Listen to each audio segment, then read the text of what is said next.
Hi everyone, today in my this video I'll tell you how you can do the smart sidebar or panel settings. You can also set floating window in your device in Infinix Zero Ultra.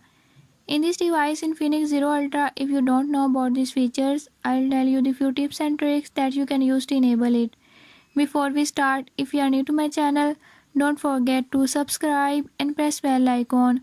Watch complete video and learn how you can do it. Let's